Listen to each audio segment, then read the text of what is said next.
Fallout from the Derek Chauvin trial continues. Lawsuits are affecting CNN as well as Reddit. And then we look into the latest polls around Joe Biden. These stories and more on your April 26th Not So News update. Please like and subscribe if you're looking for daily news content. Dive on in. Starting us off from the Hill, almost half of Republicans say Chauvin jury reached a wrong verdict poll. I think what's actually more interesting in this is there is a substantial part of Democrats that also agree, and then we do have, half of Republicans. So nearly half of Republicans questioned a new poll said they believe former Minneapolis police officer Derek Chauvin was wrongfully convicted of murdering George Floyd.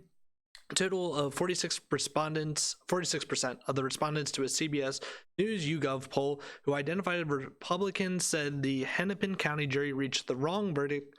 Only 10% of Democrats said the same thing. Among all respondents, 75% said the jury reached the right verdict, while 25% said it did not.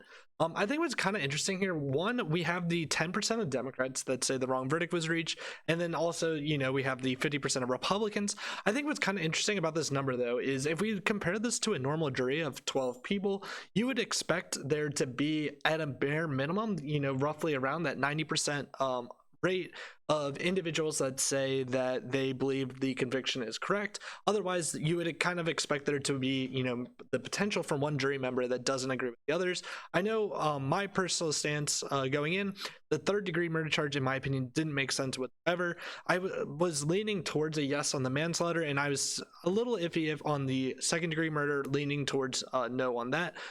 Granted, I also was one of the few individuals that actually watched all the testimony in the actual trial.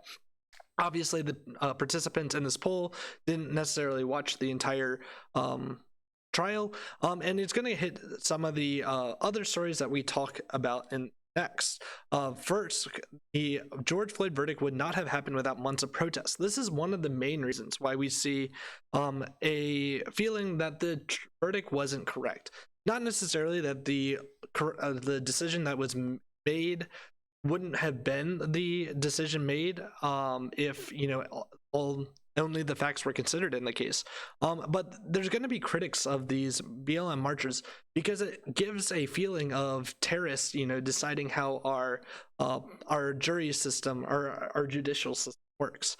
In the article, it was in the hands that forced it towards justice last week when the former police officer Derek Chauvin was found guilty of the second-degree murder of George Floyd. We cannot celebrate and take comfort in the verdict that was meted out without acknowledging the action outside the courtroom that secured it. Let's just make that clear. The Guardian is stating here that BLM is acknowledging that their actions outside the courtroom secured that verdict. If that's not grounds for a mistrial, I don't know what is. Well, this is what some will do. Claim the verdict will be a great victory after denigrating the means of which it was achieved. The protests in the wake of Floyd's murder have been called the largest in U.S. and global history. They reached more than 50 countries. In the U.S., tens of millions of dollars were raised to invest in grassroots communities and advocacy in a diffused, decentralized network that lobbied politicians and pushed through voter registration. All made deep impression on the public consciousness. Chauvin quite simply would not have been brought to trial on these charges, let alone convicted, were it not for these tireless efforts. I think, this kind of is in the backdrop of the critiques that we had of Maxine Waters and Joe Biden last week, who came out and gave their opinions and then had calls to action specifically for Maxine Waters around the trial and what would happen if the verdict was not going to be guilty. The judge in the actual case even said that there was grounds for a potential appeal from the Chauvin side. We can expect that to happen, and I think declarations like this from BLM are just setting up the perfect case for Chauvin to be able to ask for a mistrial to be declared and try to find a new way to hold the trial. But at this point, it's how do you have a fair trial in this?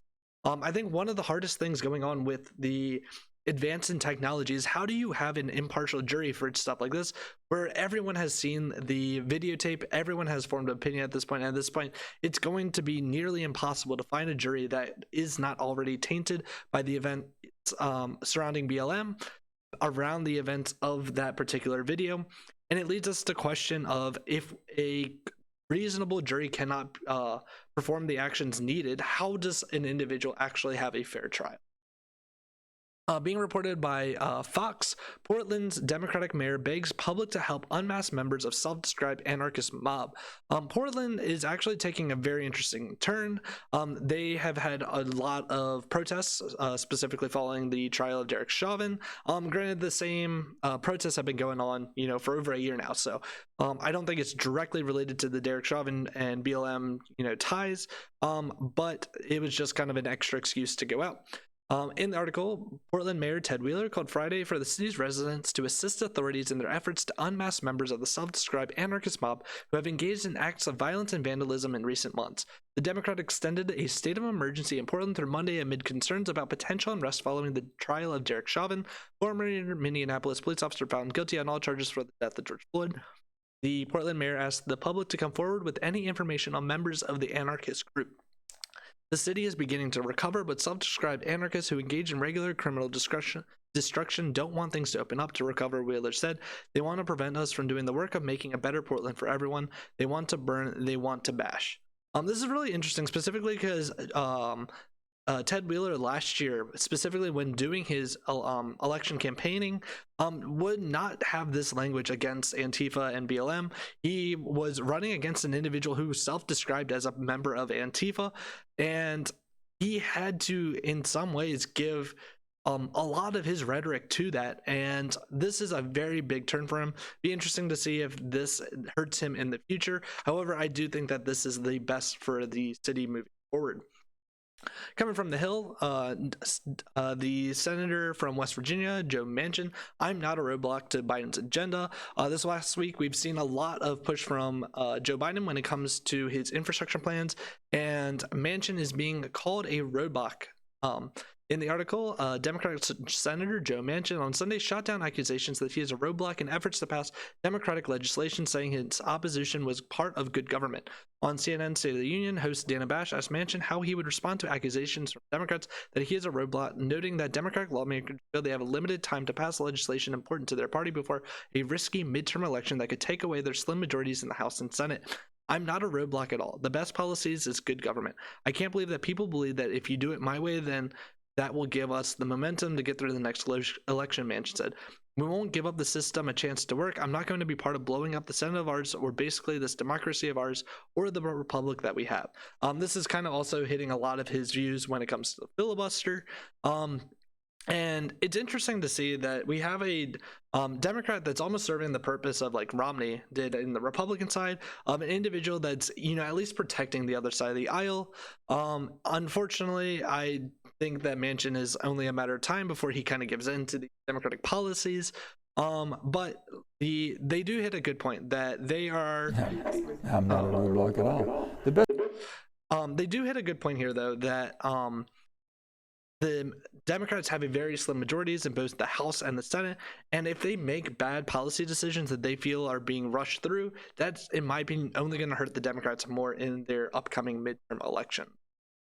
There's been a lot of talk about the PPP loans that were given to different businesses throughout the last year, and a DC pastor used that PPP loan to buy Tesla on Baltimore property, U.S. attorney says. I know a lot of the critiques around the loans that were given out by the government assistance was that there was no type of accountability for what the loans were going for. They were specifically being targeted to big businesses, less small businesses. And then you have stuff like this where you can't actually have any type of accountability that it's actually going to maintain the salaries of employees. A DC pastor used loans meant for COVID pandemic relief to buy a Tesla and a property in Baltimore, according to U.S. Attorney Office for the District of Maryland. Rudolph Brooks Jr. of Cheltenham, Maryland, known as a pastor at Kingdom Tabernacle of Restoration Ministries, faces a federal charge for wire fraud. Federal authorities have also seized $2.2 million from his various bank accounts, along with a 2018 Tesla Model 3. The federal government enacted the Coronavirus Act Relief and Economic Security, also known as CARES Act, in March 2020. The Payment Protection Program, known as PPP, also created so businesses and employers could use money for rent, paying employees, and utilities. Obviously, the expenses he was doing significantly outside what they were intended for. Also being reported by Fox, James O'Keefe is suing CNN following a permanent ban from Twitter. We've never lost a lawsuit. Project Veritas founder James O'Keefe is taking action after being permanently banned from Twitter, with plans to go after CNN with a defamation lawsuit. Expect the money, he told Sunday Morning Features. There are people on Twitter who are impersonating me who still remain on Twitter, he said. I will depose Jack Dorsey under oath, and tomorrow I will sue CNN. Project Veritas has already launched a lawsuit against Twitter for defamation in New York after a social media giant removed the founder for exposing CNN for manipulating political events. Twitter claimed O'Keefe was removed from the platform for operating fake accounts, which he denied. James O'Keefe vows to sue Twitter for defamation after banned for alleged use of fake accounts. O'Keefe said he's expanding the lawsuit to challenge CNN after anchor Ana Cabrera made claims on air that Project Veritas' Twitter ban was a product of spreading disinformation. I think one of the big things here that I don't understand why it's not being done is these social media networks could easily solve a lot of their problems by requiring some type of two-factor verification, specifically around someone's cell phone. It's going to hit one of our future stories with our next story with Reddit. But if we had some type of accountability that individuals weren't able to create multiple accounts, it would really solve a lot of these problems with the allegations of fake accounts. I don't think it's necessarily fair to be attacking individuals for fake accounts when you, as the creator of the app, should be the one responsible for that. I know personally, as an individual that works in IT, I don't like having the responsibility for bad behavior to be on the customer. I generally, as a developer, think that my platform, my code, my actual device or whatever that I'm giving as a service, to be the one to take those types of things into account. And this would be a very simple thing for Twitter to do, and I can only assume that they're doing it to protect individuals. A similar solution could be done for Reddit, who's now facing a lawsuit for failing to remove child sexual abuse material. We've recently talked about stories how Twitter also has a problem of child pornography. And The Verge reports on a woman who is currently suing Reddit for her ex-boyfriend posting pornographic images of her as a 16-year-old. The lawsuit applies controversial measures instituted in 2018 under the FOSTA SESTA, a site that draws particular criticism for child sexualization. The resulting case will test the limits of the platform's legal shields amid ongoing efforts to pare back the law behind them. The woman identified under pseudonym Jane Doe argues that Reddit not only benefits from a lax enforcement of its content policies, including for child pornography. She claims that in 2019, an abusive ex-boyfriend posted sexual photos and videos that he'd taken without her knowledge or consent, but when she alerted Reddit moderators, they could wait several days before removing the content, while Reddit administrators allowed the man to keep posting and creating a new account when his old account was banned. Because Reddit refused to help, it fell to Jane Doe to monitor no less than 36 subreddits that she knows of, which Reddit allowed her ex-boyfriend to repeatedly use to repeatedly post child pornography. Complaint reads, Reddit's refusal to act has meant that for the past several years, Jane Doe has been forced to log on to Reddit and spend hours looking through some of the darkest and most disturbing subreddits so that she can locate the post of her underage self and then fight with Reddit to have them removed. Once again, this kind of just hits the obvious thing that if we had some type of means tied to your cell phone or something like that, it would really stop these fake accounts from being able to be recreated. Once you're banned, you're actually banned. Finally, we go to Fox News for polls around Joe Biden. Notably, a lot of poll numbers came out, and it's kind of interesting to see how he ties to some of the other ones. So by an 18-point margin, more disapproved 52% than approved 34% of his performance on immigration. Obviously, the border has been a very big thing that's been really frowned upon by the current administration.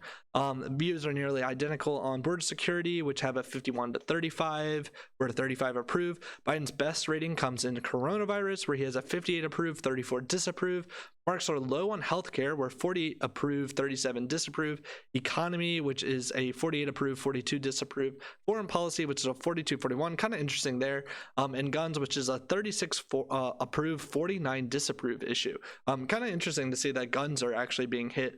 I personally think a lot of that is Republicans feel that they're being attacked when it comes to gun issues, and the Democrats feel like he's not doing enough, so that kind of gets this inflated disapprove rate. 2/3 are very concerned about both illegal immigration, which is 67%, the treatment of migrants at the border, which is 65%, and that places these concerns in a second tier behind items like the economy, which is 78%, gun laws 74%, healthcare 73%, but ahead of other issues such as voter suppression, which is 60, voter fraud 59, being able to pay bills 58, and climate change 57%. Notably, I think these don't really say too much about the current electorate, other than it's just kind of interesting stuff. Kind of interesting to say that the biggest issues are currently economy, gun laws, healthcare, and voter suppression and voter fraud are actually pretty far behind, which I thought those would be much bigger issues in the current climate. And this is your April 26th Not So News update. Once again, please like and subscribe if you're looking for daily news content, and have a good one.